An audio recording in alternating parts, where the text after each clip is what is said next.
Hey Mika, you got those divorce papers my lawyer sent, right? Make sure you get them to the courthouse as soon as possible. Got it? Yeah, I got it, Jaden. Do you want me to shoot you a text when I turn them in, or what? Come on, Mika. How badly do you want to stay in contact with me? We're through. We're never getting back together. Good grief, would you get over yourself?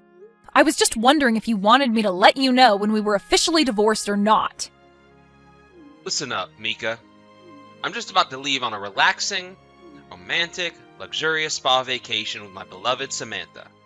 A message from you ruining the mood of our celebratory vacation is the last thing I want. Do I make myself clear? Okay, I'll take that as a no, loud and clear. I'm glad you're finally starting to understand me.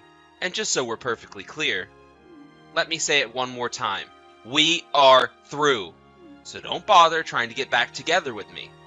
Now that I'm rid of you, I'll finally be free to enjoy life with Samantha. I no longer have any room for you in my life at all. None, zilch, nada. Got it? You're such a narcissistic clown. Do you honestly think that after all you've put me through, I'd actually be interested in getting back together with you? Looks like I hit a little too close to home. Whatever. This is how we say goodbye then, I guess. Yep, goodbye and good riddance.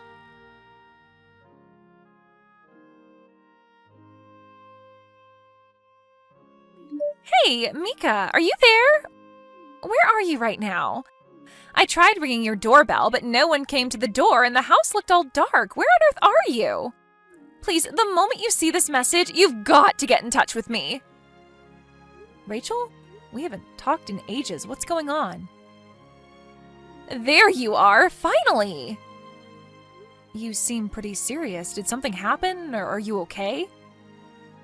I'm fine. This isn't about me. Hasn't my mom messaged you? I thought she would have told you about what was going on.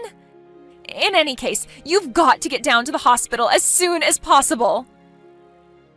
Oh, I'm sorry, Rachel. The truth is that I blocked your mom a while ago.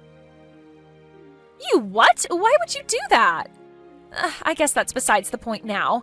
So, you haven't heard about my brother? Well, no, I haven't spoken to Jaden since 2 days ago. He was in a car crash, and he's in the hospital right now. A car crash? You need to get down to the Central City Hospital as soon as possible. There's a lot we'll need to talk about moving into the future, so I thought it would be best for the whole family to gather together in person. Hold on, Rachel, calm down for a second. How can you be calm when your husband is in the hospital? My husband? Wait a second. Rachel, didn't you hear about what happened between us? No, what? Jaden and I are divorced, Rachel. What? You are? Yeah, it was finalized 2 days ago. This is the first I've ever heard of this. Oh my goodness. I see. I'm sorry you had to find out like this. I guess that would explain why you haven't been contacting Jaden and haven't come down to the hospital yet. I guess. Wow, this day just keeps getting crazier. I'm sorry, Mika. I must have surprised you when I started texting you in a panic all of a sudden like that. Don't worry about it. It's not your fault. You just didn't know. I know this is probably a sensitive issue, and I don't mean to pry, but was the divorce over my brother's infidelity? How did you know? Well, I had my suspicions when the doctors mentioned that there was another passenger in the car Jaden was driving, and it was a female who I had never met before. Apparently the accident happened while they were on their way back from their spa vacation. Ah, I see. The doctor said her name was Samantha. Does that ring any bells? Well, I suppose there's no point in hiding it anymore. Yes, Samantha is the woman whom Jaden was cheating on me with. I see. I am terribly sorry for the way my brother treated you. I already told you, Rachel, you don't have anything to apologize for. You didn't do anything wrong. Okay, well, I guess that does explain a lot of things then. Gotcha. I don't know much of the details of the accident at this point, so I'll message you again sometime later after we talk to the police. For now, I can tell you that the doctors say that his injuries aren't life-threatening. I don't know exactly how things are going to go from here on out, but there might be some times when I need to get a hold of you. Is that okay? Sure thing, Rachel. Just let me know whenever you need anything. Now, how about you, Rachel? How are you dealing with all of this? Are you okay? Me? Yes, you. I know that neither Jaden nor your mother have treated you very well over the years, and that's just from the things I've heard and seen from Jaden. I can't imagine what they were like when I wasn't around. Well, I suppose that's to be expected. I'm only her stepdaughter, and ever since my dad died, she started treating me differently than before. I'm not sure what the extent of Jaden's injuries are, but do you think they might try to force all the work of taking care of Jaden and his mistress onto you? I'm just asking out of concern for you, Rachel. I don't know. Your brother and I are divorced now, so it may not be my place to say this, but remember, there's absolutely no need for you to bear the burden all by yourself, Rachel. You take care of yourself, you hear me? Thanks, Mika. I'll do that.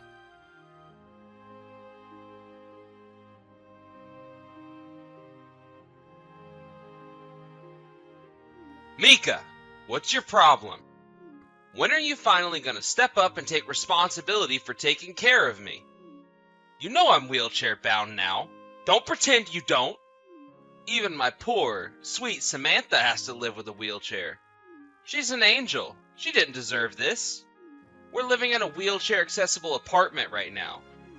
But even with all those accommodations, it's still a nightmare over here.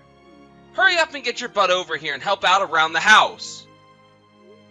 Jaden, you are the last person I wanted to hear from today.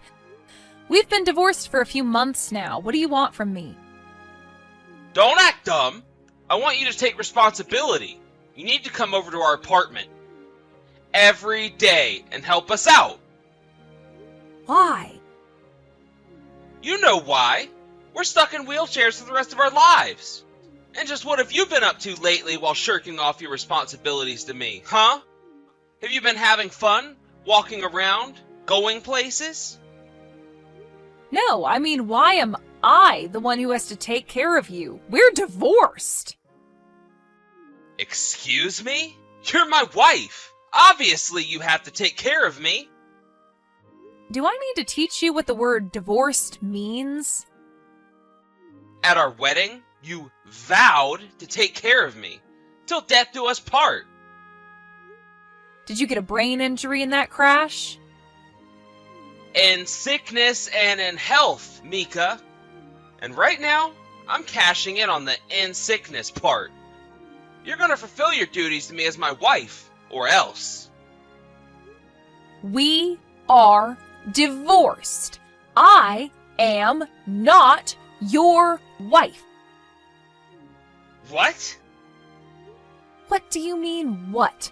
You told me to fire the papers, quote, as soon as possible. And just like you told me, I went down to the courthouse the very same day and filed them. We're divorced. You never told me that.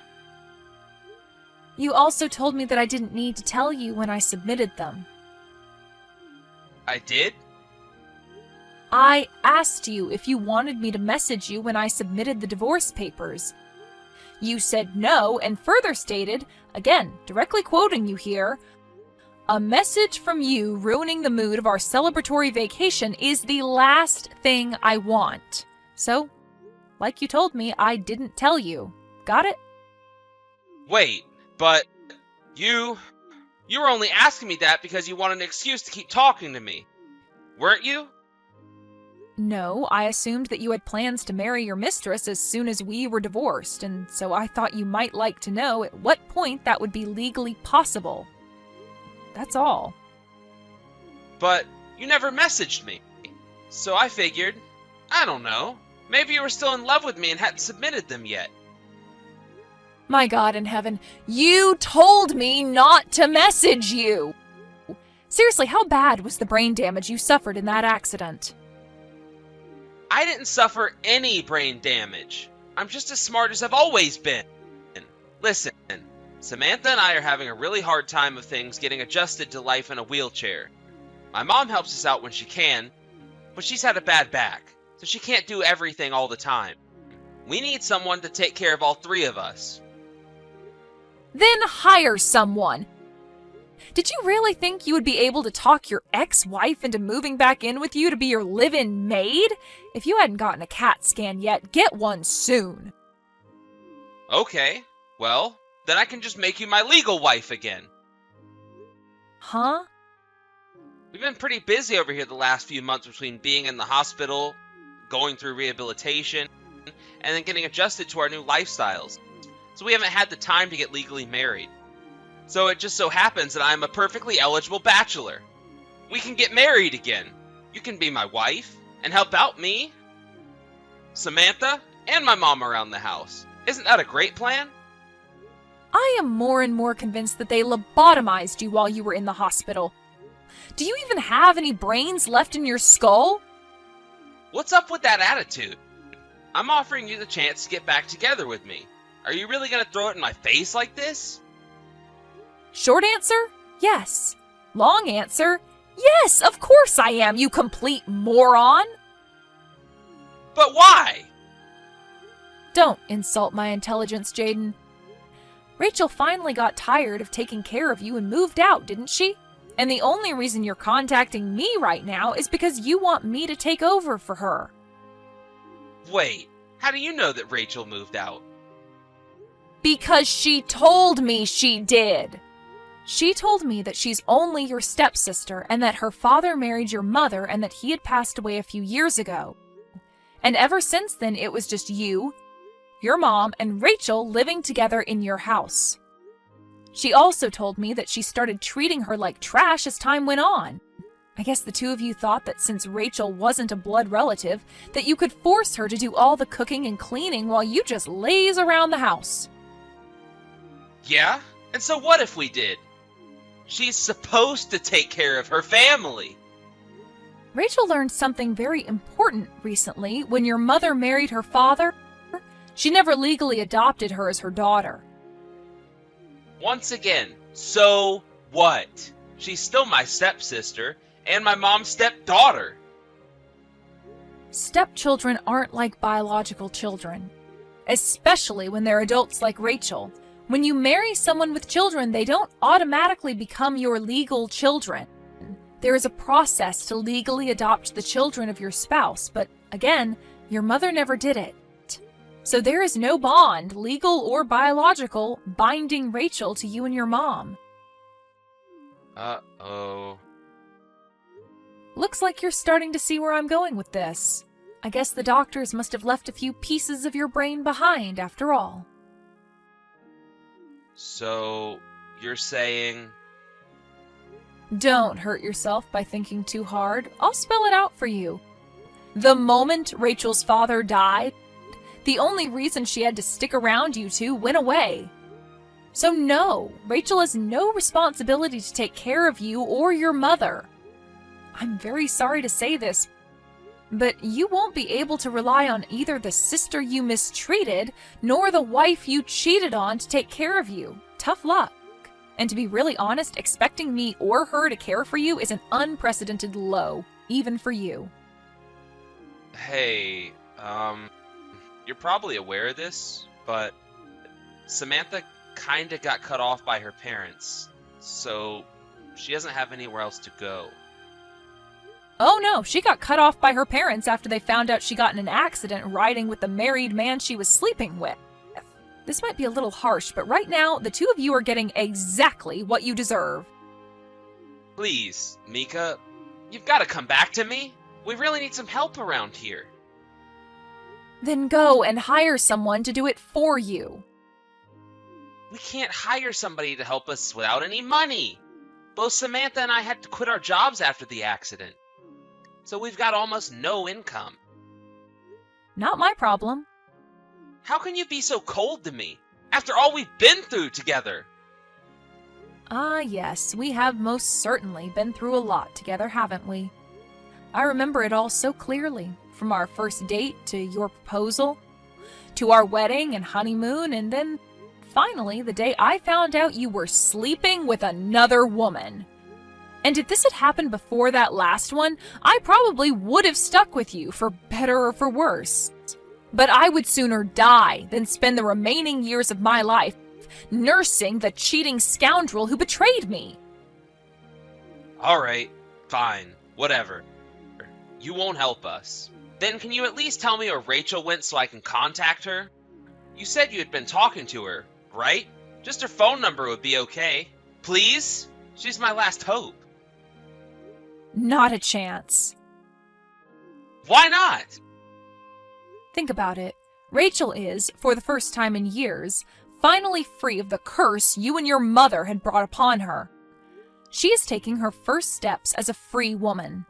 And as she's enjoying her newfound freedom, do you think she'd appreciate being bombarded from texts, begging for help from the stepbrother who directly contributed to her years of torment?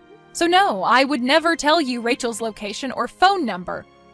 Not even if you were lying on your deathbed. Then who's gonna take care of us? If you won't, and Rachel won't, then who? Don't know, don't care. Come on! Goodbye. Forever.